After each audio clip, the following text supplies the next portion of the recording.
Halo, perkenalkan nama saya Fanuel Tewanda Wijaya dengan NIM 46119140 akan mempresentasikan tugas besar satu dengan bentuk PowerPoint pada Bapak dan teman-teman sekalian dengan judul Musik Indonesia Mengiringi Perjalanan Bangsaku dalam Melintasi Benua.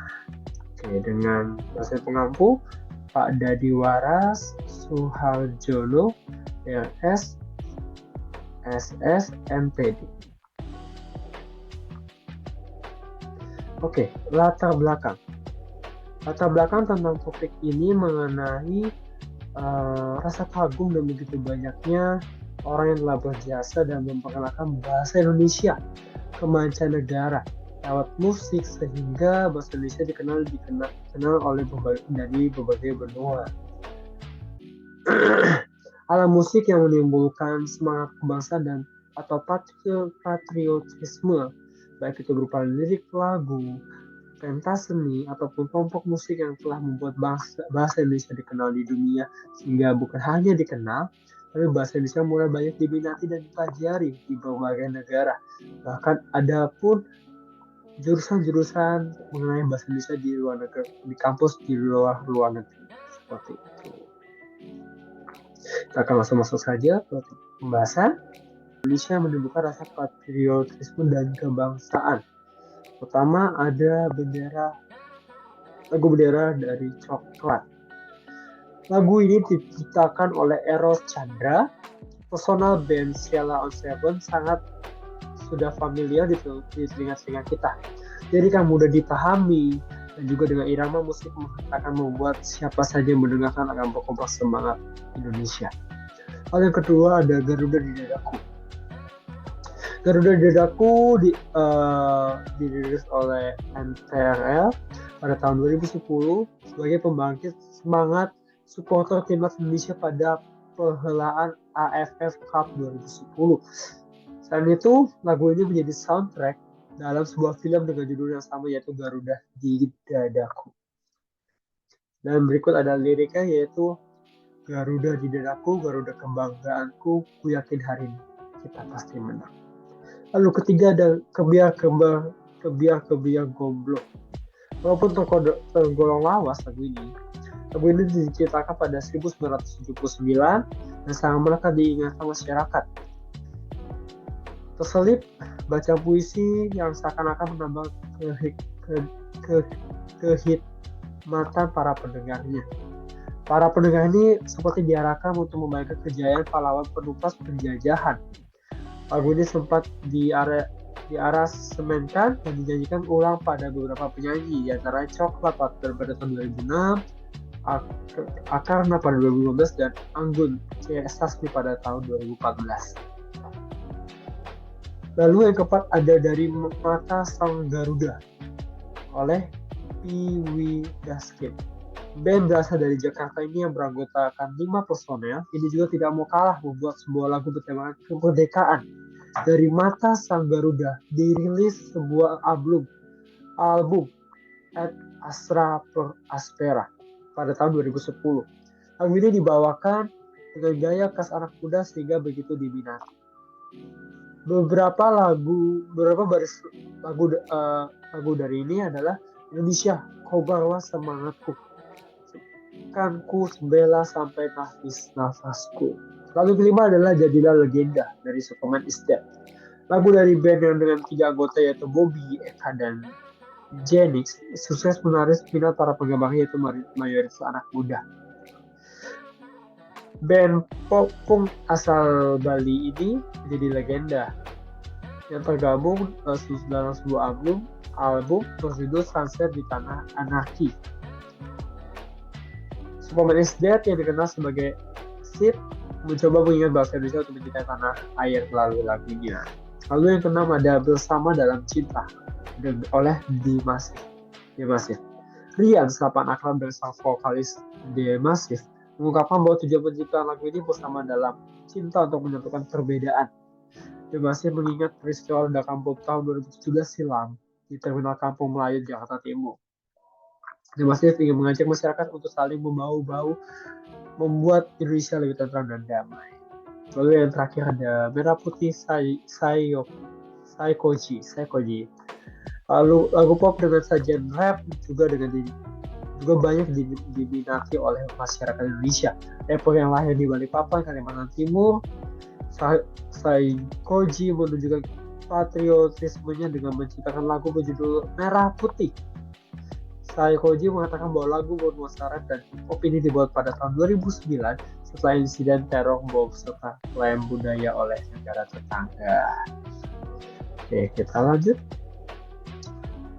Oke, ada 7 penyanyi Indonesia yang telah memperkenalkan bahasa Indonesia ke dunia lewat lagu yang telah mereka bawakan. Yang pertama ada artis Monica. Dalam sederetan banyak prestasi, salah satu yang pernah memenangkan penghargaan 2 tahun berturut-turut atas penampilan di Asia Song Festival di Seoul, Korea Selatan.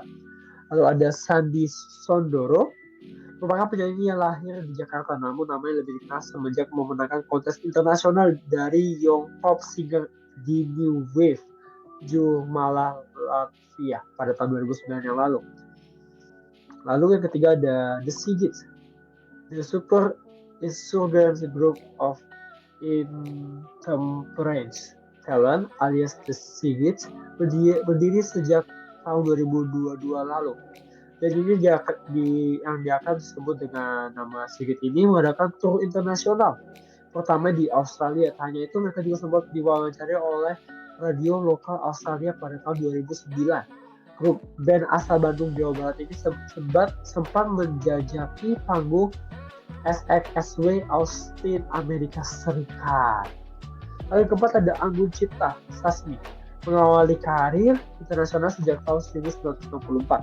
Anggun mengejar karir internasional di Eropa, salah satunya di Inggris dan di Prancis. Bahkan Anggun kini mempunyai 5 album studio berbahasa Inggris dan 6 lagu studio album berbahasa Prancis. Lalu kelima ada Nicky menyusul Rich Brian menjadi salah satu musisi Indonesia yang mendunia. Dia pindah ke Nashville, AS, dan mempelajari musik di salah satu universitas. Sambil belajar, Nicky merilis single See You Never and I Like You di bawah naungan 88 Rising. Sejak saat itu nama Nicky terus kenal luas hingga akhirnya membawa dirinya manggung di ajang Coachella 2022. Lalu ada Rhoma Irama. Rhoma Irama dalam menjaga eksistensi musik dangdut tidaklah mudah. Sejak Orkes Melayu Soneta terbentuk pada tahun Oktober 1970, ia kerap menghadapi rintangan pada suatu saat musik dangdut yang diusungnya berkonfrontasi dengan musik rock yang tengah mewabah. Karena musik sang raja dangdut pun tidak lepas dari pengaruh Rolling Stone, Led Zeppelin, dan Deep Purple. Lalu yang terakhir ada Mocha. Tak bisa dipungkiri Bandung berhasil melahirkan suatu musisi yang mendunia, yaitu Mocha, yang kerap kita kenal di tingkat masyarakat Asia, mulai dari Malaysia, Thailand, Korea Selatan. Berbeda dengan di Jepang, di mana salah satu Mocha sudah menjadi theme song pada iklan di negeri sakura tersebut. Lalu kita lanjut. Pada ketiga ada contoh lagu-lagu daerah yang mendunia yang terkenal karena dinyanyikan dalam pentas seni, paduan suara, ataupun lomba ajang internasional. Lalu pertama ada lagu Apa-Apa Pisang. Ini lagu ini berasal dari Kalimantan Selatan yang dibawakan pada pertunjukan di Wina, Austria bertajuk From for Indonesia 4. Lalu yang kedua ada Solera. Lagu ini lagu ini berasal dari Provinsi Riau. Lagu ini pernah dibawakan pada ajang internasional oleh Miriam Makeba, penyanyi asal Afrika, dan Ronnie Martin bersama Trio Bab di ibu kota Republik Ceko. Lalu ketiga ada Anak Kami Saya. Anak Kami Saya lagu yang berasal dari Provinsi Tenggara Timur yang dikenal secara luas oleh masyarakat Indonesia dan termasuk siswa sekolah musik Ryugo, Pyongyang, Korea Utara yang dinyanyikan di lagu ini secara fasih.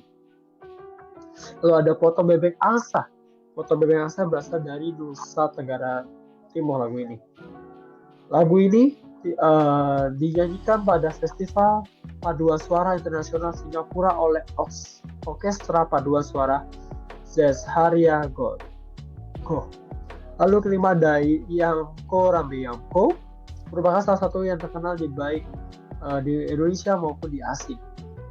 Lagu ini dibawakan oleh kelompok paduan suara The Resonance Children's Choir TRCC dan telah mengembangkan dunia dengan peroleh juara 1 yang diperolehnya dalam Claudio Monteverdi Choral Competition 2012 di Venezia, Italia. Lalu ada contoh seni budaya, lagu, dan kesenian kita yang diklaim oleh negara lain. Yang pertama ada sasando dari NT. Sasando adalah musik yang cara memainkan dengan cara dipetik, terbuat dari bambu dan daun lontar yang dikeringkan.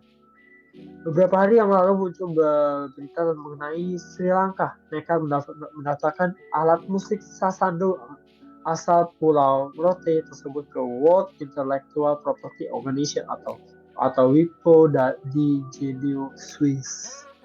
Kedua ada wayang kulit dari Jawa Tengah. Wayang kulit merupakan budaya dari Jawa Tengah. Eksistensinya tidak dapat diragukan lagi. Siapa yang tidak mengenali wayang kulit? Banyak daerah-daerah hebat yang mencoba untuk terus melestarikannya. Namun Malaysia menganggap bahwa wayang kulit adalah budaya mereka. Dan untung saja klaim itu terbantahkan sejak 2003 di UNESCO pada tanggal 27 November. Lalu yang ketiga ada batik dari Jawa Tengah. Batik tidak pernah lepas dari kehidupan masyarakat kita. Banyak sekali kita pakai dalam kehidupan kita sehari-hari walaupun di hari-hari tertentu.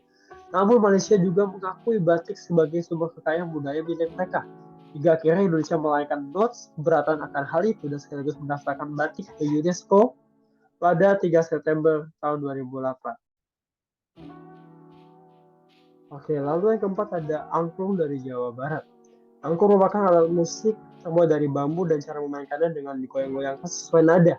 Lagu ini dan lagi Malaysia mengaku bahwa angklung merupakan warisan budaya milik mereka. Lalu yang terakhir ada rendang dari Sumatera Barat. Cukup dengan kebudayaan yang berupa alat musik, pakaian, dan kesenian, Malaysia juga mengakui makanan khas Padang, Sumatera Barat, yaitu rendang. Lalu, ada cara mempromosikan budaya Indonesia dengan media digital. Pertama ada pertunjukan budaya daring. Meskipun saat ini pariwisata dibatasi, pertunjukan untuk menunjukkan budaya Indonesia tetap dilakukan dengan memanfaatkan media digital yang ada seperti YouTube, Zoom, sosial media, kemudian TikTok, Instagram, dan Facebook. Lalu melalui kampanye atau campaign budaya Indonesia, mengadakan kampanye tentang budaya Indonesia akan menarik banyak remaja untuk mengikuti tren yang ada sehingga budaya kita tetap dapat dilestarikan. Lalu yang ketiga ada memanfaatkan e-commerce. Membuat kerajinan atau fashion dari kain-kain khas Indonesia dapat mengenalkan banyak orang bahwa kain tersebut dapat mengikuti perkembangan zaman dan dapat dikenal secara menarik. Seperti batik misalkan yang sudah tersebar di seluruh mancanegara dan banyak yang menyukainya. Lalu membuat cerita film animasi ataupun tentang budaya atau sejarah Indonesia. Mengemas sejarah-sejarah atau budaya Indonesia dengan menggunakan cerita film animasi akan menarik anak-anak hingga dewasa untuk membaca, hingga anak-anak hingga dewasa untuk membaca dan menonton. Ketika film tersebut dibuat secara dengan cara menarik akan mengenalkan sejarah dan budaya Indonesia. Lalu yang kelima dengan membuat aplikasi pengenalan budaya. Saat ini sangat jarang ditemukan bahwa orang tidak menggunakan smartphone. Pembuatan aplikasi pengenalan budaya dapat memberikan dampak positif, yaitu dengan memberikan banyak informasi tentang budaya-budaya yang ada di Indonesia.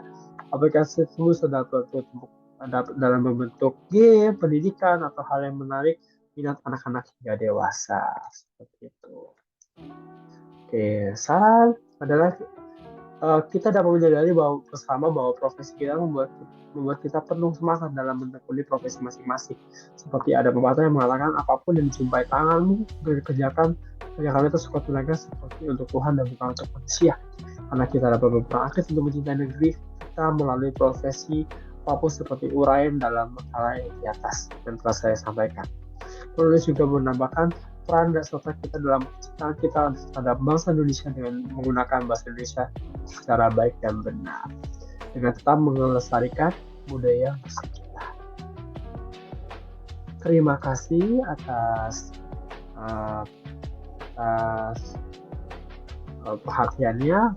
Saya minta maaf jika kata-kata yang salah ataupun tidak berkenan. Terima kasih, dan berikut adalah referensi yang saya gunakan. Sampai jumpa kembali. Terima kasih.